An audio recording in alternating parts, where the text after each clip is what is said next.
j'ai vécu ça il y a quelques années, un groupe de 4 jeunes moins de 10 ans, euh, où je monte sur le terrain avec mon thème de séance, mes objectifs, donc les miens, pas ceux des joueurs. Et puis, j'explique le thème de séance, qui pour moi était tout à fait clair. Et puis, je dis, allez, c'est parti. Et sur les 4, il y en a un qui avait compris. Ouais. Et donc, ça m'a rappelé que dans les outils PNL, il y a plus d'un canal de communication. On a tous un ou deux canaux préférentiels. Et dans ce cas-là, c'était vraiment très, très marqué. J'avais un visuel fort, un auditif fort et un ou deux kinesthésiques forts. Ouais. Et donc, là, c'est tout l'art de notre métier quand on a des cours collectifs, c'est d'être capable de s'adapter à ces 3-4 grosses tendances de communication pour faire en sorte que tout le monde ait compris ce qu'on va faire avec ces canaux. Et donc, il y en a un à qui je devais expliquer ce qu'on allait faire, il y en a un autre auquel je devais montrer ce qu'on allait faire, et les deux derniers, ils devaient le faire pour ressentir ce qu'il fallait faire. Et donc ça, voilà, c'est des outils simples, mais moi, la PNL, ça m'a d'abord permis de mieux me connaître et par là, de mieux connaître les autres aussi pour établir ce rapport. Ouais. Et de toute façon, on l'a tous vécu ça. Hein. On balance un objectif, une information, une consigne à un groupe d'enfants. Et en fait, tu en as un qui percute, deux qui percutent, et les autres, tu dis, mais il ne comprend pas lui ou quoi? Et en fait, c'est juste que toi, tu n'as pas compris comment lui parler, parce que du coup, c'est comme ça. Et ça me fait penser au test de personnalité qu'on a fait, avec les couleurs et tout ça. Si tu arrives à déceler que la personne, elle est plutôt verte, donc du coup, plutôt axée sur les chiffres très cartésiens, tu vas pas aller dire les mêmes choses. Et là, c'est juste avec la voix quand je parle de ça. Hein. Mais après, encore une fois, pareil, si tu décèles chez un enfant qu'il est un peu plus, tu vois, qu'il aime plus le mouvement, qu'il a besoin de faire, que tu as besoin de le prendre par la main et de lui faire, et qu'il arrive pour qu'il puisse comprendre. Voilà, si on arrive à être formé ou en tout cas avoir ces notions-là, c'est beaucoup plus facile d'enseigner et de faire passer le message. Et c'est pas la faute de l'élève, c'est notre faute à nous. Voilà. Et ça, c'est compliqué aussi pour les profs de se dire, ok. Pourquoi ça ne marche pas? Est-ce que c'est le petit? Est-ce que c'est moi? Souvent, je pense que si le prof est très bon, ce n'est pas le petit. Mais il faut à chaque fois que nous, on puisse avoir le plus d'outils possible. Là, quand tu me parles de boîte à outils, c'est top. Et le métier d'enseignant, c'est exactement ça. On a un problème, entre guillemets, devant. Il faut le résoudre. Quel outil je prends dans mes différentes boîtes à outils, à droite, à gauche, donc PNL, préférence motrice par rapport au mois dernier, la technique que je connais, les images que j'ai d'autres joueurs, etc. Hein.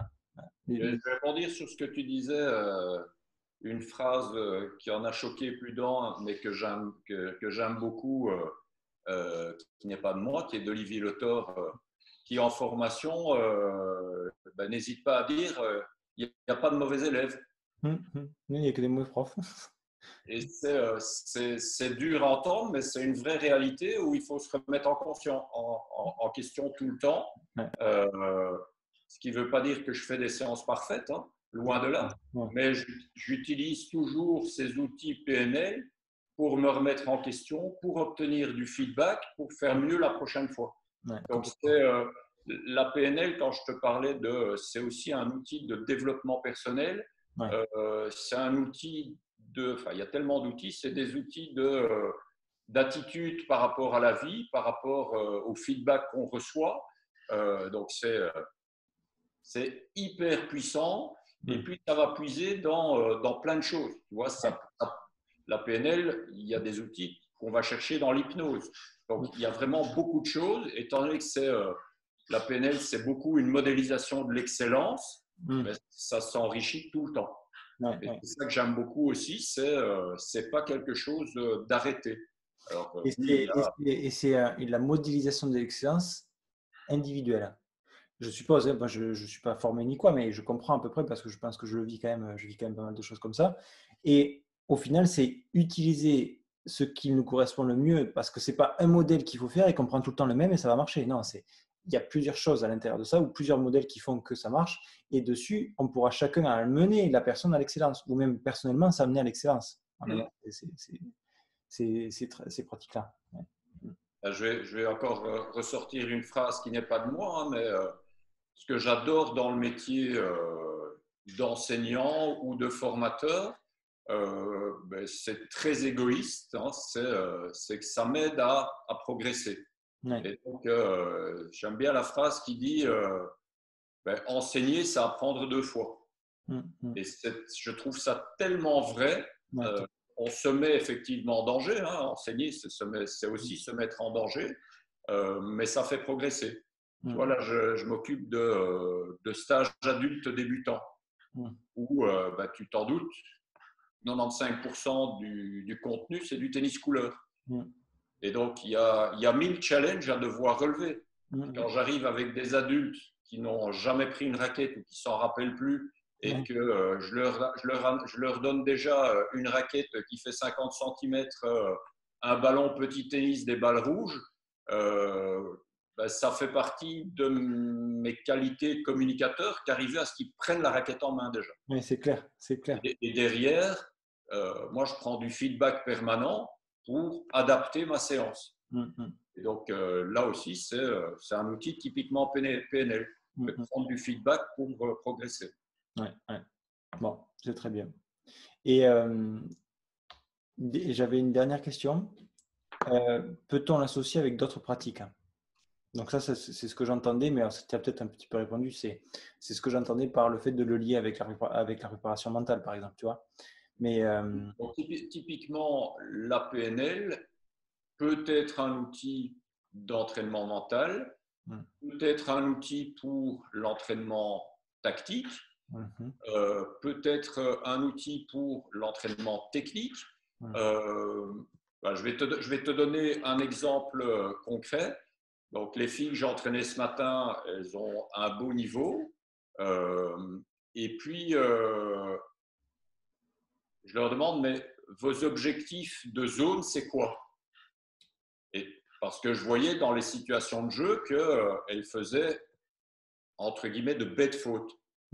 Et donc, qu'est-ce que j'ai fait? Je dis, bah, voilà, si vous fixez un objectif qui est de jouer à 5 cm de la ligne, votre zone de précision, c'est un cercle qui fait 1,50 m de rayon. Donc, ça veut dire que si vous voulez jouer à 5 cm de la ligne, il y a déjà 80% de vos balles qui vont être dehors. Donc, on va ramener l'objectif à l'intérieur du terrain pour avoir une zone de précision où potentiellement 100% des balles vont tomber dans le terrain. C'est appliquer un concept de PNL, le concept d'objectif, sur de l'entraînement situationnel. Donc, c'est à l'infini.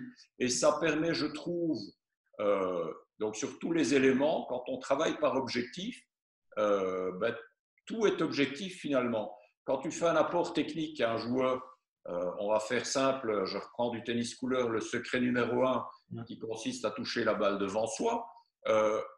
Le nombre de fois où j'entends sur le bord du terrain, touche la balle devant toi.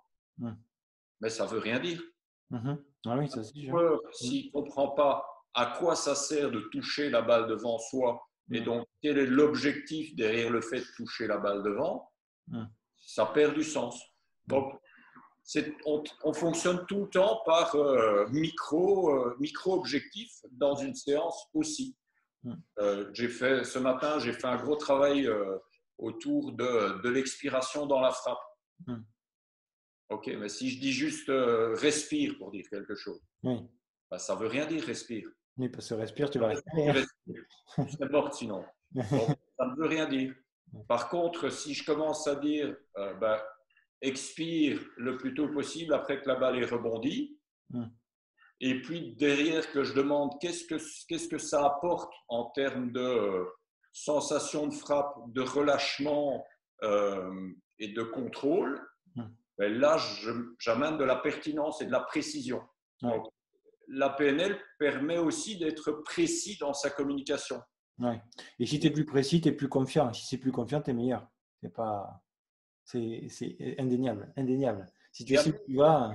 Et amener du pourquoi on fait les choses, tu vois. Donner du sens.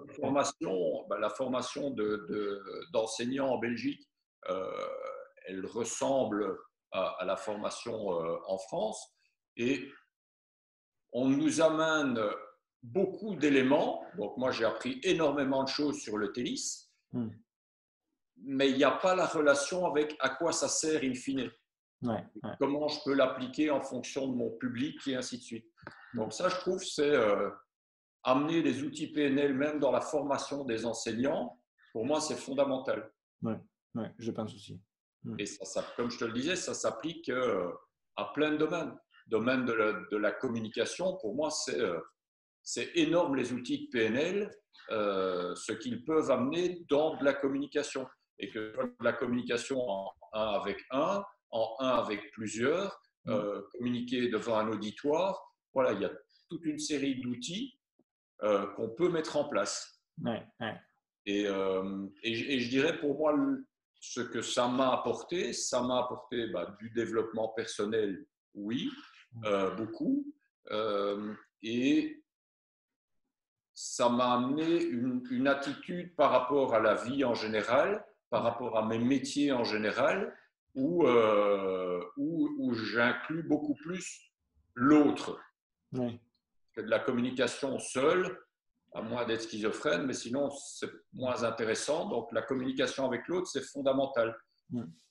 Et ça passe, comme je le disais, par établir le rapport, que ce soit sur les postures, sur la gestuelle, sur le vocabulaire que l'autre utilise.